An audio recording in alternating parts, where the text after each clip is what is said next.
Good morning, everyone. Good afternoon. So I'll be talking about the quality evaluation of the global human settlement layer. So I'd like to start off with this kind of overview table that Martina has shown earlier on, which kind of summarizes the GHSL data ecosystem into different individual layers of the data product. And one important characteristic of those individual data sets is that some of them are actually measured based on Earth observation data or census data, and some of them have some modeled component, whereas others, such as, for example, the degree of urbanization, are then actually derived from those kind of measured and modeled, let's say, primary data components. So in this quality evaluation, I'd like to focus just on those that are actually measured and modeled and not on those derived data products. So basically, what we are looking at is built-up surface, contemporary, so that means 2018 or 2020. Then we will be looking at historical built-up surface estimates from 1975 to 2020, non-residential built-up surface. Then we also validated building height, land versus water surface, and of course the gridded population estimates from the GHS POP data product. What we basically do for validation, we evaluate the quality by means of accuracy assessment. So that means we compare our data to reference data that is independently compiled and that we assume to be of higher accuracy. For example, to evaluate our built-up surface estimates, we use vector building footprint data from various sources. For the evaluation of the historical built-up surface, we use, for example, building footprint data that is attributed with construction year information. And similarly, for the building height, we use building footprint data attributed with building height estimates.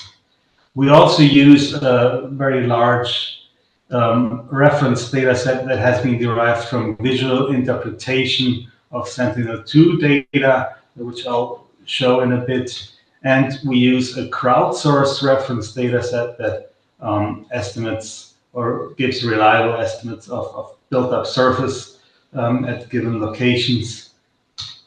And for the evaluation of our gridded population estimates, we use authoritative gridded population data. From this validation, we basically get an accuracy estimate of the GHSL data, but we also want to know how do we rank compared to other data sets that are out there. So we also conduct a comparative assessment for benchmarking purposes. So we also compare other existing contemporary land cover or settlement data sets to our reference data. We also used existing multi-temporal settlement or settlement-related data sets that have been produced, other global building height data, and also other existing gridded population data sets that exist at the global scale. So that's kind of the overall framework for our quality evaluation. And I'd like to walk you through some of the assessments and start with the different reference data components. So let's take a closer look at the vector building footprint data that we use. So one data source, of course, are the relatively recently released quasi-global data sets on building footprints from Microsoft and Google, which cover large parts of the global building stock. They are derived from very high resolution imagery using convolutional neural networks. So we assume those to be of higher accuracy than our data, just due to the difference in the granularity of the input data. Here you can see a map of the coverage of those data sets. So large parts of the globe are covered. What we basically do, we rasterize those vector data into a grid of 1 meter, and then aggregated those 1 meter grid cells to our 10 meter and 100 meter GHSL grid. Then we calculated, quantified the agreement between GHSL and our reference data at an analytical unit of 25 by 25 kilometers, so a global set of blocks, 25 by 25 kilometers, in order to assess regional and also local variations of accuracy. For the evaluation of the historical estimates of built-up surface, we use building footprint data that is attributed with construction year information in order to reconstruct past states of built-up surfaces. There are a range of sources that we use for that. Besides some proprietary data to which we have access, we use open data sources such as MTB-F33 for the US or EU BUCO for parts of Europe that are basically efforts that harmonize open cadastral data. So the building construction year information comes from cadastral or tax assessment purposes. And here you can see the coverage of those data. To the left, you see the areas that are covered with building footprint data that has construction year information, large parts of the US as well as parts of Europe. For the height evaluation that we also conducted, we see a bit higher levels of coverage, US, most parts of Europe, and then some scattered study sites around the globe. Let's take a look at the second reference data set, which comes from visual interpretation of Sentinel-2 data. It's a large, globally distributed, discrete data set, sample size of 1 million, for which Sentinel-2 data was manually inspected by human interpreters that provided reference labels for different categories, such as built up versus not built up, residential versus non-residential built up, and land versus water. You can see a map of the coverage of that data set here, and an example here shown for a region in around Lagos, Nigeria. A third reference data set was a crowdsourced reference data set that has actually been published as well. So basically, users were asked to use this graphical user interface and had to kind of select grid cells that overlap with the building in the underlying aerial imagery. So this gives us, for each of those 50,000 sample locations, quite an accurate picture of the distribution of the built-up surface that we can then use to evaluate our built-up surface estimates. And you can see also the distribution of this data set is quite well distributed around the globe. Yeah, then for the evaluation of GHS-POP of our gridded population estimates, we use authoritative gridded population data. So more and more national statistical offices are actually providing or producing gridded population data based on their census data. And we have access to such data from 24 countries, which includes 18 EU countries, plus some other countries around the globe. What we did is basically the first systematic cross-comparison of existing global gridded population data to such authoritative gridded population data. You can see an example here. So we use GHS-POP as our test data, and then compare this to the official population grid here shown for Helsinki, Finland. And we also compare this official grid to WorldPop as a second data set in order to see how these two data sets compare with respect to this reference data.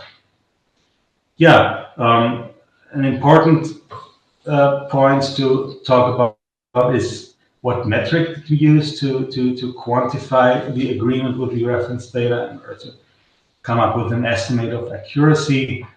So unlike the classical way in remote sensing, where basically categorical, for example, land cover, land use data are compared, our estimates are not categorical, but they are continuous. So we estimate the sub-pixel built-up surface in square meters, or the average building height, or the number of people residing in a given grid cell. So we need to use a metric that actually can handle such continuous measurements. There are, of course, existing metrics, mean absolute error, RMSE, etc. But there are a few other characteristics that we should take into account, which is the geographical sparsity of human settlements. If you think of the global landmass, human settlements actually just constitute a relatively small portion of the area. So there is a dominant zero domain, a dominant not built up surface, and we want to use a metric that is not inflated by the agreement in the not built up domain. Then if we think about the mean absolute error, there are also a few other drawbacks. It's scale dependent, and it does not allow for the disentangling of commission and omission errors. And for those reasons, we use the continuous Jacquard index, which we call R accuracy. The R is to honor Ruzicka, who initially published this metric, which is a generalization of the Jacquard index, or intersection over union, to the continuous domain. This is the metric that we mainly rely on. We also compare to more commonly used metrics such as the mean absolute error. Yeah, let's take a look at some results. Let's start with the categorical agreement of GHSL 10-meter products with our large visually inspected Sentinel-2 data set. Let's take a look at this red box first. So you can see the mean intersection over union for this multi-class assessment, land, water, residential versus non-residential, built up 0.87, and then for the binary comparisons, you see IOU is fairly high. If we look at how GHSL performs with respect to other data sets that measure built up versus not built up areas, or settlement versus not settlement, we can see there is a range of global data products that perform similarly high here, 0.9 IOU, and then some others with slightly lower. So a relatively high level of agreement among these data sets. If we look at water versus land, for example, using the GHS land data set, you can see there is quite a difference in the agreement with our reference data set, which is quite encouraging. Now let's take a look at built-up surface measured at 10-meter resolution, compared with our crowdsourced reference data set that measures built-up surface in a continuous scale at each location. Here we use Spearman's correlation coefficient as a measure of association. And you can see the correlation is quite high, 0.85 for GHS built. Also for other data sets such as WSF, which basically achieves very, very similar values here. And then you see a wide range of variation across different products in terms of their agreement with these reference data. Yeah, let's take a look at the accuracy of our built-up surface estimates at 100-meter resolution in 2020. Now, this is a result of our quasi-global, let's say, comparison with these global vector building footprint data sets.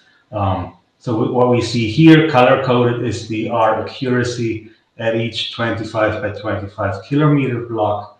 And you can see there is a wide range of variation of the accuracy.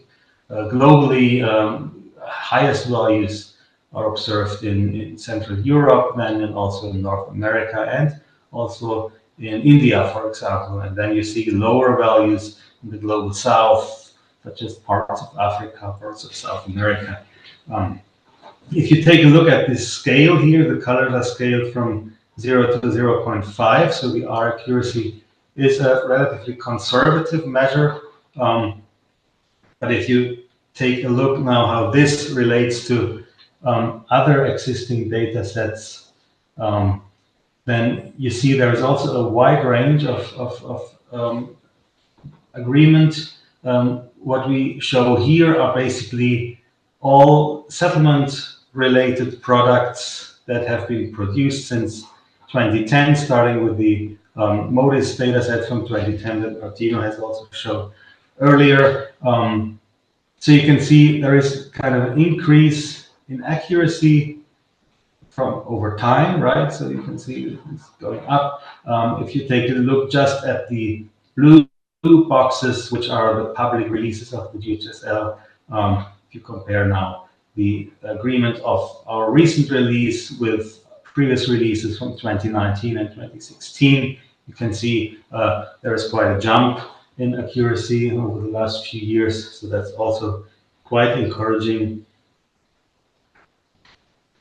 We can also disentangle or stratify those results across different strata. For example, we can look at regional strata, or we can look at different income classes, where we use basically a classification on income at the country level.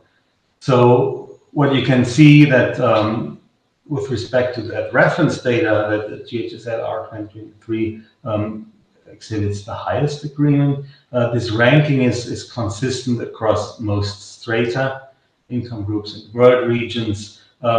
There is an income bias, so we see that, for example, in low-income countries, what I'm highlighting here, you can see the agreement with the reference data is lower, also for the GHSL, but also for other data sets.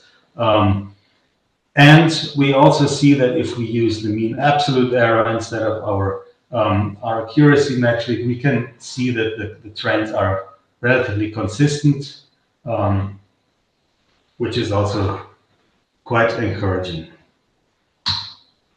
Yeah, we can furthermore stratify our results by different classes of reference built-up density as a kind of proxy for the rural-urban gradient.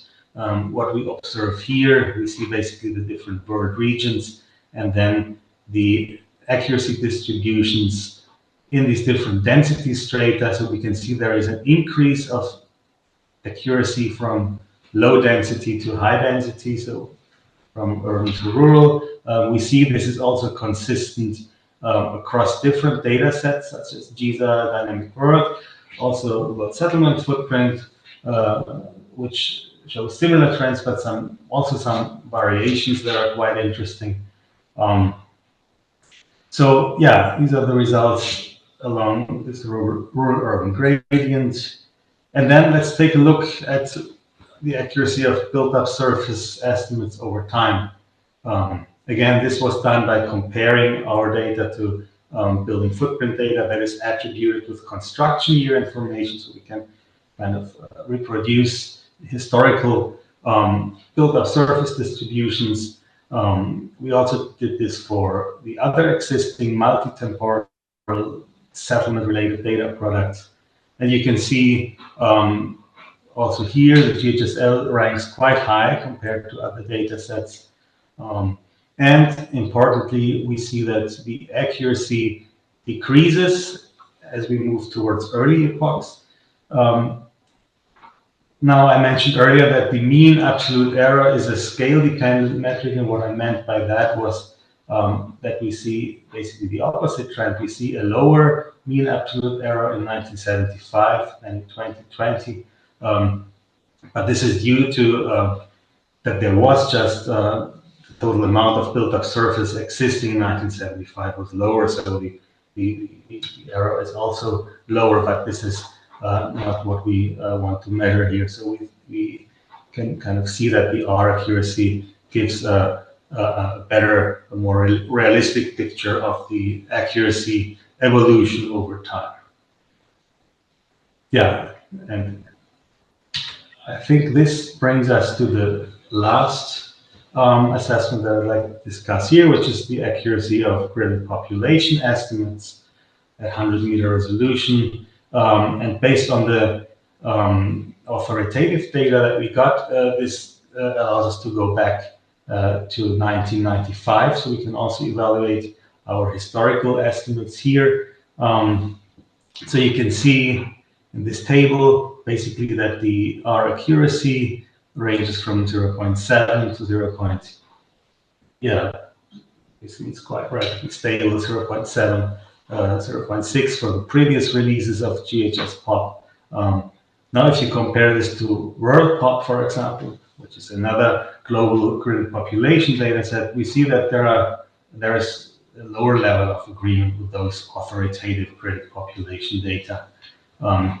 Importantly, what you also can see is that our accuracy is relatively stable over time, which is opposed to what we just seen in the assessment of built-up surface over time. Yeah, and with this, I'd like to end with a few conclusions. So I've shown that we gathered large amounts of independent reference data that were not available and not used during the production of the GHSL R2023. We carried out an extensive accuracy assessment of the measured and modeled data components of the GHSL data ecosystem and cross-compared those to related global remote sensing-based data sets. Our empirical findings suggest that the multi-temporal GHSL R2023 built-up surface and resident population estimates are the most accurate global data sources for the case of continuous variable estimation enumerated at 100-meter resolution, for example.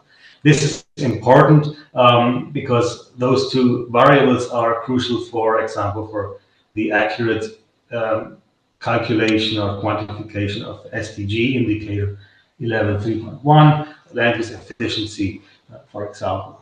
And with these analyses, we aim to contribute generally to a more informed and uncertainty-aware usage of global settlement data and beyond. A few references here, and I'd like to thank you for your attention. Thanks.